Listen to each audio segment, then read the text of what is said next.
Hello, good morning, जोहार। मैं संजय और आप देख रहे हैं न्यूज झारखंड। समय हो चला है झारखंड की खबरों को जानने का, तो चलिए जानते हैं आज की झारखंड की 25 मुख्य बड़ी खबरों को। कल्पना सोरेन होंगी गांडे उपचुनाव में जेएमएम उम्मीदवार, विधायक दल की बैठक में फैसला। झारखंड के पूर्व सीएम हेमंत सोरेन की पत्नी कल्पना सोरेन आखिरकार राजनीति में कदम रखने जा रही है। झारखंड मुक्ति मोर्चा के विधायक दल की बैठक में इसको लेकर सहमति बनी है। जेएमएम ने गांडे विधानसभा सीट पर होने वाले विधानसभा उपचुनाव में अपना उम्मीदवार बनाने का फैसला लिया है। दरअसल इस अहम फैसले से पहले गुरुवार को मुख्यमंत्री चंपई सोरेन और हेमंत सोरेन के भाई बसंत सोरेन ने होटवार जेल पहुंचकर उनसे मुलाकात की थी। हेमंत सोरेन की सहमति मिलने के बाद शुक्रवार को हुई विधायक दल की बैठक में इस फैसले पर मुहर लग गई है। विधायक दल की बैठक के बाद जेएमएम के केंद्रीय महासचिव सुप्रियो भट्टाचार्य ने इसकी जानकारी दी और बताया कि आगामी 21 अप्रैल को रांची के प्रभात तारा मैदान में बड़ी रैली आयोजित की जाएगी। इस रैली में महागठबंधन के तमाम दलों के नेता शामिल होंगे।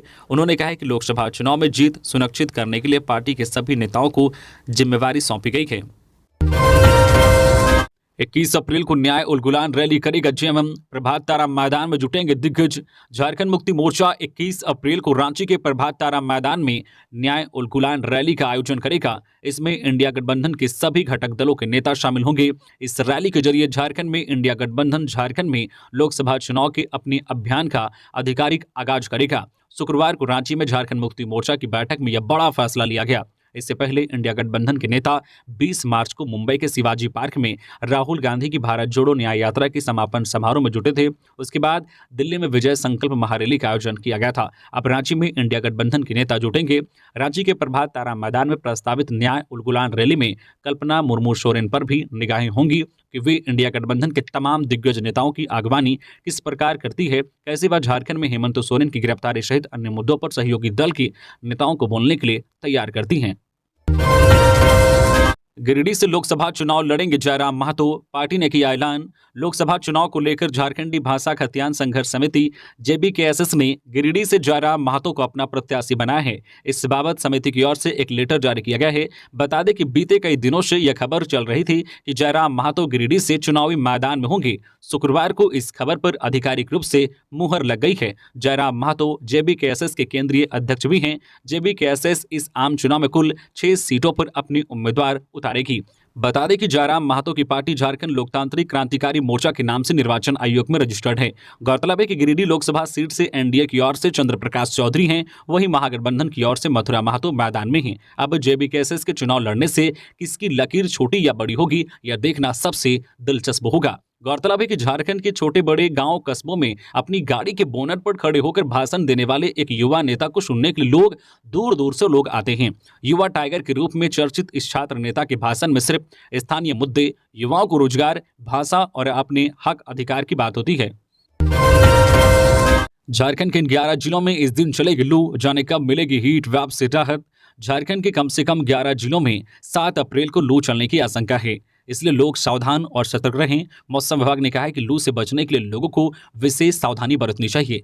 भारत मौसम विज्ञान विभाग आईएमडी के रांची स्थित मौसम केंद्र के प्रमुख अभिषेक आनंद ने झारखंड के मौसम की जानकारी देते हुए कहा है कि संताल परगना के सभी जिलों में 7 अप्रैल को लू का येलो अलर्ट जारी किया गया है। इसके अलावा 4 और जिले हैं जहां लू चलने की संभावना है। अभिषेक आनंद के मुताबिक पूर्वी सिंहभूम, पश्चिमी सिंहभूम, सरायकेला खारसावा, धनबाद, बोकारो, जामताड़ा, पाकुड़, साहिबगंज, देवघर, दुमका और गोड्डा जिले में 6 अप्रैल तक लू चलेगी। इसके बाद 7 अप्रैल से 9 अप्रैल तक कई जिलों में बारिश भी होगी, जिससे लोगों को भीषण गर्मी से थोड़ी राहत मिलने की संभावना है। इधर मौसम वैज्ञानिक अभिषेक आनंद ने बताया कि 8 और 9 अप्रैल को धनबाद, गिरिडीह, बोकारो, रांची, खूंटी, रामगढ़, सरायकेला खारसावा और पूर्वी सिंहभूम में गरज के साथ बारिश होने की संभावना है। इस दौरान तेज हवाएं भी चलेंगी। हवा की रफ्तार 30 से 40 किलोमीटर प्रति घंटा हो सकती है। उन्होंने बताया है कि 9 अप्रैल को राज्य के दक्षिणी भागों यानी कि पूर्वी सिंहभूम, पश्चिमी सिंहभूम, सरायकेला खारसावा, खूंटी, सिमडेगा और गुमला में कुछ जगहों पर तेज हवाओं एवं गरज के साथ बारिश होने की संभावना है।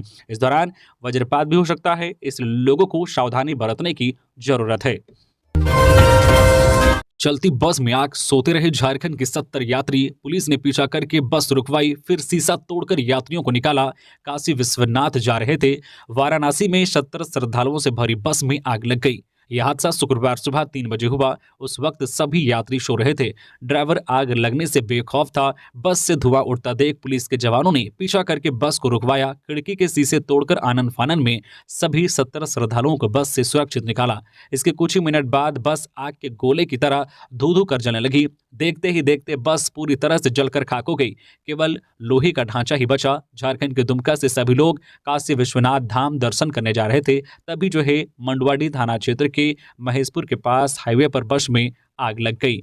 इधर पुलिस वालों ने बताया कि यात्रियों के निकलते ही आग ने विकराल रूप धारण कर लिया। पूरी बस आग की चपेट में आ गई। जब तक फायर ब्रिगेड पहुंचती तब तक बस पूरी तरह से जल गई। हालांकि कुछ देर बाद पहुंचे दमकल कर्मियों ने आग पर काबू पाया। बस के रामा यादव ड्राइवर ने बताया कि सभी 70 यात्री झारखंड के दुमका जिले से आए हैं, भारत दर्शन के लिए निकले हैं। बस यात्रियों को अयोध्या से वाराणसी लेकर आ रही थी। बस में शॉर्ट सर्किट से आग लग गई।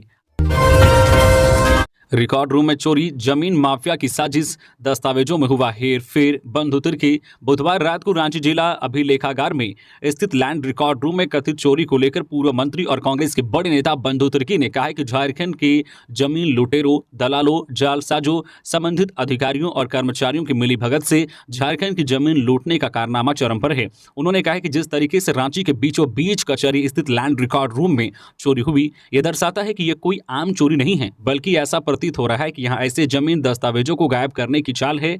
इसमें जो है जमीन माफिया तत्वों की मिलीभगत से हेर फेर किया गया है और जालसाजी साफ साफ पकड़ी जा सकती है। खबरों में आगे बढ़ने से पहले अगर आप अभी तक न्यूज झारखंड चैनल को सब्सक्राइब नहीं किए हैं तो प्लीज चैनल को सब्सक्राइब करके बेल आइकन प्रेस कर दीजिए, जिससे आपको झारखंड की हर छोटी बड़ी खबर का अपडेट आप तक पहुंचता रहे। तो चलिए बढ़ते हैं खबरों की ओर। पॉलिटेक्निक प्रवेश परीक्षा कल, परीक्षा केंद्रों के पास निषेधाज्ञा। झारखंड संयुक्त प्रवेश प्रतियोगिता परीक्षा परिषद की पॉलिटेक्निक प्रवेश प्रतियोगिता परीक्षा 7 अप्रैल को होगी। परीक्षा सुबह 10:30 बजे से दोपहर 1 बजे तक 9 केंद्रों पर होगी। कदाचार मुक्त परीक्षा के लिए जिला प्रशासन ने तैयारी पूरी कर ली है। परीक्षा केंद्रों के 200 मीटर के दायरे में निषेधाज्ञा सुबह 6:30 से शाम 4 बजे तक प्रभावी रहेगी। इस दौरान 5 या 5 से अधिक लोगों के जमा होने, किसी प्रकार के अस्त्र शस्त्र व लाठी डंडा लेकर चलने पर रोक रहेगी। धरना, प्रदर्शन, रैली और सभा करने पर भी रोक रहेगी। ध्वनि विस्तारक यंत्र का इस्तेमाल पर भी रोक रहेगी। ईडी की चार्जशीट के बाद रिकॉर्ड रूम में चोरी, जमीन घोटाले को छुपाने की साजिश। प्रफुल्ल सहदेव। बीजेपी के प्रदेश प्रवक्ता प्रफुल्ल सहदेव ने शुक्रवार को प्रेस वार्ता कर राज्य सरकार पर बड़ा हमला बोला। सहदेव ने कहा है कि झारखंड में जमीन की लूट के बड़े बड़े कारनामे हुए हैं, उसका कवर अप ऑपरेशन अभी जारी है। ईडी की चार्जशीट के तुरंत बाद रिकॉर्ड रूम में चोरी, जमीन घोटाले को छुपाने की बड़ी साजिश है। प्रफुल्ल ने कहा है कि यह अविश्वसनीय है कि रिकॉर्ड रूम से जमीन के कई दस्तावेजों को आलमारी के ताले तोड़कर चुरा लिया गया। इस परिसर में पुलिस कर्मियों की हमेशा तैनाती रहती है। प्रफुल्ल ने कहा कि जैसे जैसे जमीन लूट की दास्तां खुलती जा रही है, एक के बाद एक सफेद पोश बेनकाब होते जा रहे हैं। उन्होंने मुख्यमंत्री चंपई सोरेन से मांग की है कि वह अविलंब इस मुद्दे पर सीबीआई जांच का आदेश दे, वरना उनकी पूरी सरकार शक के दायरे में आ जाएगी। उन्होंने सवाल उठाया है कि जिस परिसर में पुलिसकर्मी मौजूद है, वहां ऐसी चोरी कैसे हो गई, वह भी तब जब ईडी जमीन लूट से संबंधित कागजात की ही जांच कर रही है। झारखंड में बीजेपी की सरकार बनते ही दुर्गा सोरेन की मौत की जांच को बनेगी टीम। सीता सोरेन। झारखंड के दुमका लोकसभा सीट से भारतीय जनता पार्टी की प्रत्याशी सीता सोरेन शुक्रवार को जामताड़ा पहुंची। जामताड़ा में कार्यकर्ता के साथ बैठक के दौरान सीता सोरेन ने कहा है कि झारखंड में बीजेपी की सरकार बनते ही उनके स्वर्गीय पति दुर्गा सोरेन की मौत की जांच के लिए टीम का गठन किया जाएगा। उन्होंने कहा कि मुझे पार्टी झारखंड मुक्ति मोर्चा में कभी महत्व नहीं दिया गया, पार्टी ने कभी नहीं अपनाया, मजबूरन मुझे यह कदम उठाना पड़ा। सीता सोरेन ने कहा कि झारखंड गठन का मूल उद्देश्य पीछे छूट गया है। गौरतलब है कि सीता सोरेन 19 मार्च को झारखंड मुक्ति मोर्चा की प्राथमिक सदस्यता और विधानसभा की सदस्यता से इस्तीफा देने के पश्चात बीजेपी में शामिल हो गई थी। उनको दुमका से प्रत्याशी बनाया गया। झारखंड यूपी सीमा स्थित बिलासपुर चेक पोस्ट पर 2 वाहनों से 5 लाख रुपए बरामद।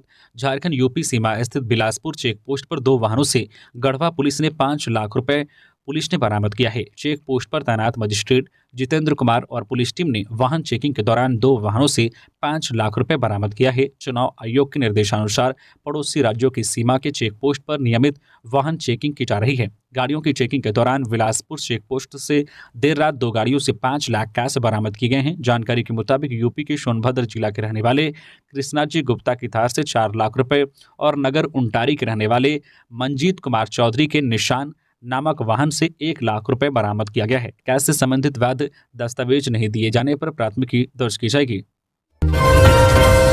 एचईसी ने वेतन देने में जताई असमर्थता। एचईसी ऑफिसर्स एसोसिएशन के सदस्य आज देंगे धरना। एचईसी मुख्यालय में एचईसी निदेशकों द्वारा शुक्रवार को प्रस्तावित बैठक तीसरी बार विफल हुई।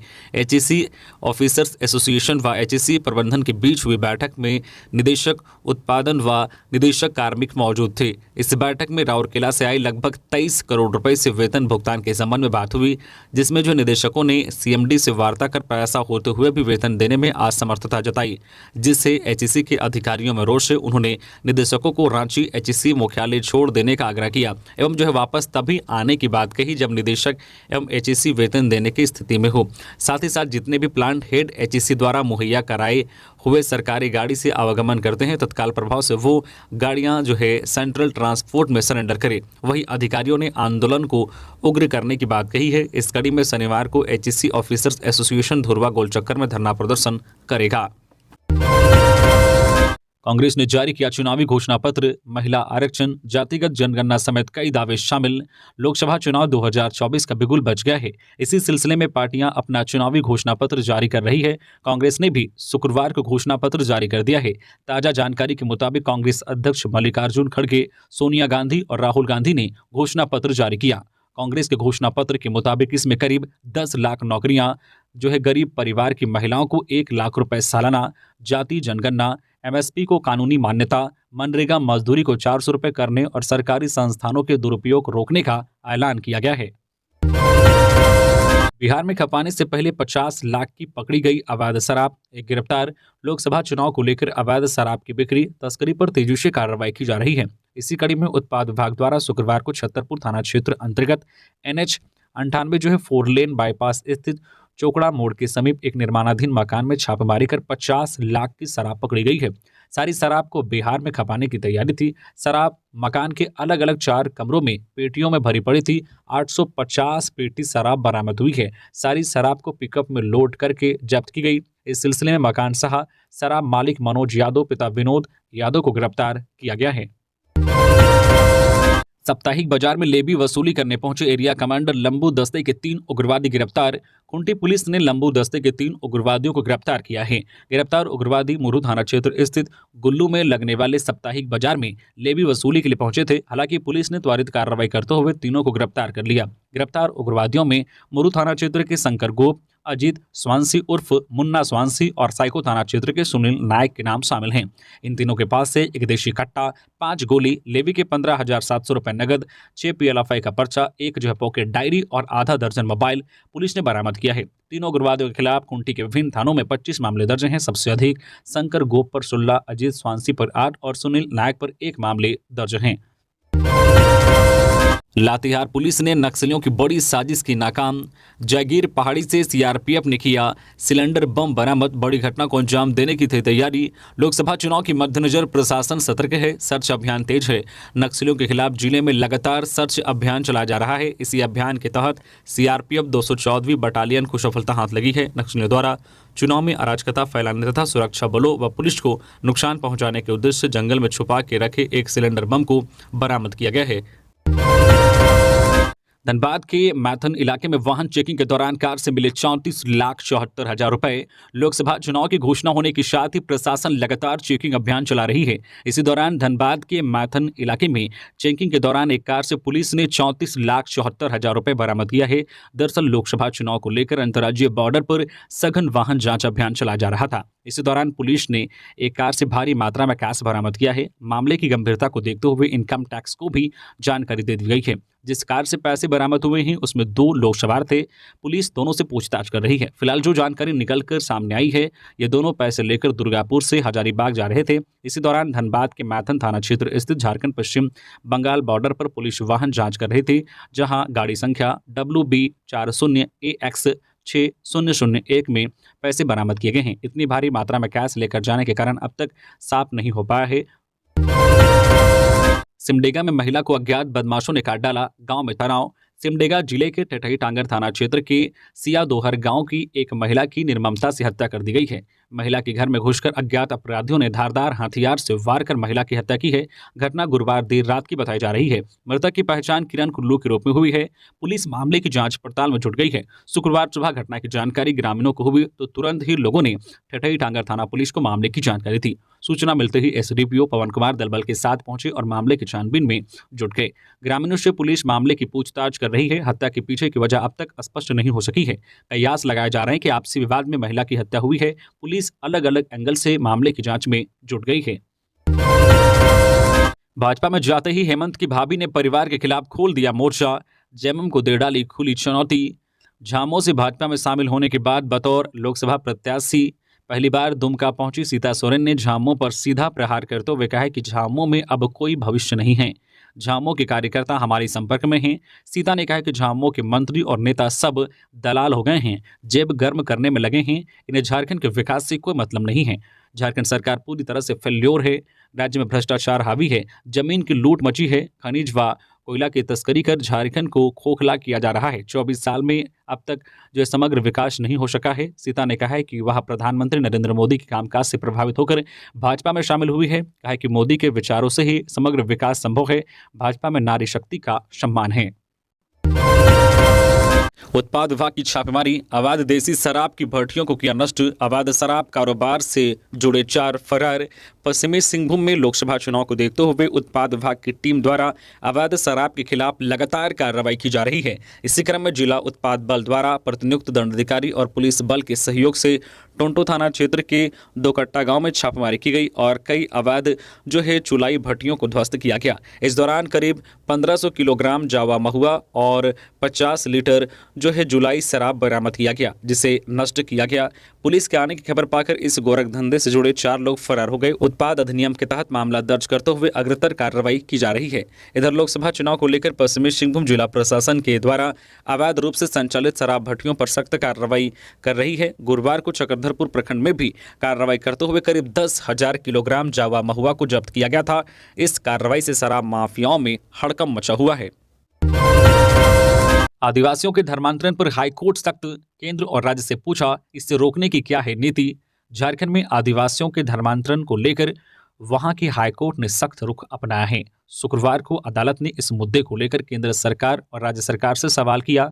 मामले से जुड़ी जनहित याचिका की सुनवाई के दौरान हाईकोर्ट की ओर से केंद्र और राज्य सरकार से पूछा गया कि प्रदेश में आदिवासियों का दूसरे धर्मों में धर्मांतरण रोकने के लिए किस तरह की कार्रवाई की जा रही है। सरकार की ओर से इस विषय पर क्या नीति और कार्य योजना है। झारखंड हाईकोर्ट की ओर से ये सारे सवाल उस जनहित याचिका की सुनवाई के दौरान उठाए गए जिसे सोमा उरांव नाम के शख्स की ओर से दाखिल किया गया है। इस पिटीशन में बताया गया है कि झारखंड में आदिवासियों को लालच और झांसा देकर जबरन दूसरे धर्म में लाया जा रहा है। 500 में लड़कियों से कराते थे जिसमें फरोशी। गिरोह वसूलता था 2000 रुपये। पुलिस ने किया पर्दाफाश। रांची पुलिस ने सेक्स रैकेट का भांडाफोड़ किया है। पुलिस को सूचना मिल रही थी कि रांची में लंबे समय से सेक्स रैकेट चलाया जा रहा है। सोमवार को सदर थाना क्षेत्र से 10 और बरियातू से 2 सेक्स वर्कर को कस्टमर के साथ पकड़ा गया है। छापेमारी में 6 आरोपियों को गिरफ्तार किया गया है। डेली मार्केट थाना क्षेत्र में भी 3 लड़कियां समेत NSUI का एक नेता को भी पुलिस ने गिरफ्तार किया है। बता दें कि जिन लोगों को पुलिस ने गिरफ्तार किया है उनमें से सभी झारखंड के हैं। सेक्स रैकेट में शामिल लड़कियों से पुलिस ने पूछताछ किया। उन्होंने पुलिस को बताया है कि वे सब बंगाल की रहने वाली हैं। पुलिस ने बताया कि बंगाल से लाई गई इन लड़कियों को महज 500 रुपये में धंधा कराया जा रहा था।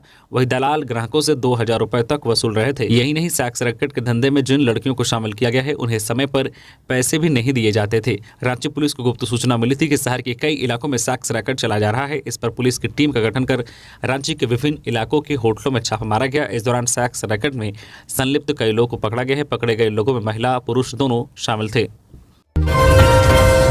मानगो गैंगवार खुलासा। गैंगवार मामले में दोनों पक्ष से 6 गिरफ्तार। जमीन विवाद में चली थी गोली। जमशेदपुर के उलीडी थाना अंतर्गत संजय पथ में अपराधी गुड्डू पांडे पर गुरुवार रात अन्य अपराधियों ने फायरिंग कर दी थी। इस घटना में दोनों पक्षों के बयान पर पुलिस ने प्राथमिकी दर्ज की है। पुलिस ने दोनों पक्ष के कुल 6 लोगों को गिरफ्तार किया है। मामले में एक पक्ष से गुड्डू पांडे, रोशन कुमार और राकेश की गिरफ्तारी हुई है। वहीं दूसरे पक्ष से सिंटू गुट के धनंजय सिंह, दीपू गौराई की गिरफ्तारी हुई है। पुलिस ने कुल 3 हथियार और 7 जिंदा गोली बरामद किया है। वहीं मौके से 12 खोखा भी बरामद किया है। शुक्रवार को मामले की जानकारी देते हुए सिटी एसपी मुकेश लुनायत ने बताया कि गुरुवार शाम को सीटू सिंह, डेविड और दीपू गौराई समेत अन्य गुड्डू पांडे के घर पहुंचे और गेट पर ताबड़तोड़ फायरिंग करते हुए घर से अंदर पहुंचे। यह दोनों पक्षों के बीच फायरिंग हुई, जिसमें एक गोली गुड्डू पांडे की दाएं जांघ को छूकर निकल गई, जबकि दूसरे पक्ष के धनंजय के हाथ में गोली लगी। एसपी ने बताया कि दोनों पक्ष पूर्व में अमरनाथ गिरोह के लिए काम करते थे, सभी जमीन का कारोबार करते थे। एक माह पूर्व दोनों के बीच जमीन को लेकर विवाद भी हुआ था। इसी को लेकर सिंटू ने अपने साथियों के साथ मिलकर गुरुवार रात बालीगुमा के पास घटना का प्लान बनाया और फिर गुड्डू पांडे के घर फायरिंग कर दी। सिंटू पर पुलिस ने सीसीए लगाने का भी प्रस्ताव भेजा है। इस मामले में सभी को जेल भेज दिया गया है। वहीं अन्य आरोपियों की गिरफ्तारी के लिए छापेमारी की जा रही है। जमशेदपुर शहर में चोरी की घटनाओं को अंजाम देने वाले 4 आरोपी गिरफ्तार। शहर में चोरी की घटनाओं को अंजाम देने वाले चोर गिरोह के 4 सदस्यों को बिष्टुपुर थाना पुलिस ने गिरफ्तार किया है। नगर पुलिस अधीक्षक मुकेश लुनायत ने प्रेस वार्ता कर इसकी जानकारी दी है। गिरफ्त में आए इन 4 आरोपियों के नाम कृष्णा राणा, संजय बाग, रोहित राम तथा धीरज साहू है। चारों शहर के अलग अलग थाना क्षेत्र के निवासी हैं और इनके द्वारा अलग अलग स्थानों में चोरी की घटनाओं को अंजाम दिया गया है। इनके पास से पुलिस ने कुल 5 मोबाइल, 1 बाइक, 2 स्कूटी एवं 4 साइकिल को जब्त किया है। फिलहाल पुलिस चारों को आरोपियों को न्यायिक हिरासत में भेज दिया गया है। हेमंत सोरेन के पूर्व प्रेस सलाहकार अभिषेक पिंटू के समर्थन में उत्तराज्यम पक्ष में दिए ये तर्क जमीन घोटाला केस में ईडी के समक्ष दिए गए कथित बयान को लेकर आलोचनाओं का सामना कर रहे पूर्व मुख्यमंत्री हेमंत सोरेन के प्रेस सलाहकार रहे अभिषेक पिंटू के समर्थन में झारखंड मुक्ति मोर्चा उतर आया है। झारखंड मुक्ति मोर्चा ने अभिषेक पिंटू द्वारा कथित हेमंत विरोधी बयान को लेकर तंज कर रहे भारतीय जनता पार्टी को अड़े हाथों लेते हुए गलत बयानी का आरोप लगाया है। झारखंड मुक्ति मोर्चा ने मीडिया को भी निशाने पर लिया है। झामुमो का रहा है कि इस प्रकरण में लोग खुद ही जज, ज्यूरी और जल्लाद बन गए हैं। केस का पूरा ओर छोर जाने बगैर हेमंत सोरेन के पूर्व मीडिया सलाहकार के बयान के अंश को तोड़ मरोड़ कर एजेंडा साध रहे हैं। झारखंड मुक्ति मोर्चा ने कहा है कि लोग बयान का अनर्गल मतलब निकाल रहे हैं। रांची के तमाड़ में 1.2 किलोग्राम अफीम और 50,000 नगद के साथ 2 गिरफ्तार। तमाड़ थाना क्षेत्र के मोचीडी के समीप शुक्रवार को सशस्त्र सीमा बल सी कंपनी, बासु कोंचा और तमाड़ पुलिस ने संयुक्त रूप से कार्रवाई करते हुए 1.2 किलोग्राम अफीम के साथ 2 लोगों को गिरफ्तार कर जेल भेज दिया। पकड़े गए युवकों में बुंडू के कोड़दा निवासी दिगम महतो और तमाड़ के मोचीडी निवासी झरी महतो शामिल हैं। दोनों युवकों के पास से 50,000 रुपए नगद व मापी करने वाली मशीन भी जब्त किए गए हैं। जानकारी के अनुसार पुलिस के वरीय अधिकारियों को सूचना मिली थी कि माराधान क्षेत्र में अफीम की तस्करी होने वाली है, जिसके बाद यह कार्रवाई की गई है। लोकसभा का चुनाव लड़ने की तैयारी कर रहे थे झारखंड के पहले ऊर्जा मंत्री, हार्ट अटैक से निधन। गिरिडीह लोकसभा सीट से चुनाव लड़ने की तैयारी कर रहे झारखंड के पहले ऊर्जा मंत्री लालचंद महतो का दिल का दौरा पड़ने से निधन हो गया। वह 72 साल के थे। वह झारखंड राज्य बनने के बाद बाबूलाल मरांडी के नेतृत्व में बनी सरकार में ऊर्जा मंत्री थे। बताया गया है कि रांची में लालपुर स्थित आवास पर गुरुवार देर रात बाथरूम में चक्कर आया और वे गिरकर बेहोश हो गए। उन्हें तत्काल अस्पताल ले जाया गया, जहां डॉक्टरों ने उन्हें मृत घोषित कर दिया। लालचंद महतो मूल रूप से बोकारो जिले के बैदकारो गांव के रहने वाले थे। शुक्रवार दोपहर उनका शव झारखंड विधानसभा परिसर लाया गया, जहां विधानसभा अध्यक्ष रविंद्रनाथ महतो सहित कई लोगों ने उन्हें श्रद्धांजलि अर्पित की। पलामू में 27 दिनों में दूसरी बार सेंट्रल जेल में छापेमारी। चुनाव के दौरान जेल में प्रशासन की विशेष नजर, 1.5 घंटे तक चली छापेमारी। लोकसभा चुनाव में सुरक्षा को लेकर जिला और पुलिस प्रशासन तैयारी में जुटे हैं। इसे लेकर जेलों में भी नजर रखी जा रही है। जेल में बंद अपराधी चुनाव में किसी तरह का व्यवधान पैदा न करे, इसलिए इन पर निगरानी बढ़ा दी गई है। शुक्रवार की शाम मेदिनीनगर सेंट्रल जेल में उपायुक्त सह जिला दंडाधिकारी शशि रंजन के नेतृत्व में छापेमारी की गई। 1 माह से भी कम समय में यह जेल के अंदर दूसरी बार प्रशासन की छापेमारी है। इसके पूर्व 11 मार्च को जेल की तलाशी ली गई थी। छापेमारी के क्रम में जेल के हर वार्ड को अधिकारियों और पुलिस जवानों ने खंगाला। हालांकि छापेमारी के दौरान जेल में बंद करीब 1100 बंदियों के पास से कुछ भी आपत्तिजनक सामग्री बरामद नहीं हुई। शाम 5:30 बजे से 7 बजे तक दंडाधिकारी के नेतृत्व में अलग अलग 7 टीमें बनाकर जेल की जांच की गई। ये थी आज की झारखंड की टॉप बड़ी खबरें। इसी तरह से झारखंड की हर छोटी बड़ी खबर देखने के लिए आप हमारे चैनल न्यूज झारखंड चैनल को सब्सक्राइब करके बेल आइकन प्रेस कर दीजिए, जिससे झारखंड की हर छोटी बड़ी खबर का अपडेट आप तक पहुंचता रहे। तो अभी के लिए बस इतना ही। हमें दीजिए इजाजत, फिर मिलते हैं नेक्स्ट खबरों के साथ। धन्यवाद।